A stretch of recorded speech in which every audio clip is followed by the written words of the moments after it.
آپ کو خبر دیں الیکشن کے حوالے سے شیخ رشید نے کہا ہے کہ پاکستان میں الیکشن جلدی بھی ہو سکتے ہیں۔ وفاقی وزیر داخلہ شیخ رشید کا کہنا ہے کہ پاکستان میں الیکشن جلدی بھی ہو سکتے ہیں، لیکن خواہش ہے کہ ملک اور جمہوریت آگے بڑھے۔ لاہور میں میڈیا سے گفتگو کرتے ہوئے انہوں نے کہا کہ آج کے بعد آپ اچھی خبریں سنیں گے، امید ہے حالات روز بہتری کی طرف جائیں گے۔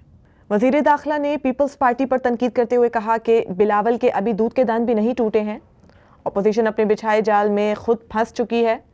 25 مارچ کے بعد صرف دعائے خیر ہوگی، جبکہ نون لیگ کا ووٹ کو عزت دو کا بیانیہ دفن ہو گیا ہے۔ انہوں نے کہا کہ نون لیگ لانگ مارچ کا سکیڈول فراہم کرے، ابھی تک جلسے کی اجازت کے حوالے سے کوئی درخواست نہیں ملی، کل کوئی شرارت ہو جائے تو وزارت داخلہ ذمہ دار نہیں ہوگی۔ شیخ رشید کا کہنا تھا کہ اپوزیشن اس خام خیالی میں نہ رہے کہ ان کے پاس ہی ہمارے لوگ ہیں۔ اپوزیشن کو معلوم ہونا چاہیے کہ ہمارے پاس بھی ان کے لوگ موجود ہیں جو کہ ذمہ دار ہیں، وہ عدم اعتماد کے حق میں ووٹ نہیں ڈالیں گے۔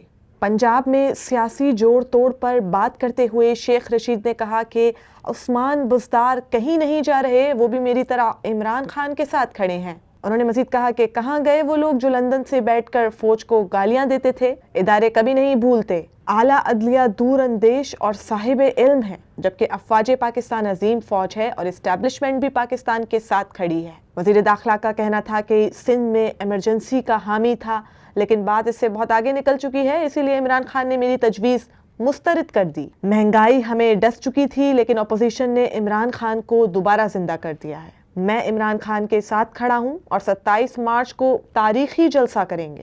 وزیر داخلہ کا کہنا تھا کہ ڈی جی ایف آئی اے کو ہدایت کر دی ہے کہ سوشل میڈیا پر عدلیہ اور فوج مخالف مواد پھیلانے والوں کے خلاف کارروائی کریں۔ ناظرین، یہ تھی اب تک کی اطلاعات، مزید خبروں کے لیے دیکھتے رہیے BN TV۔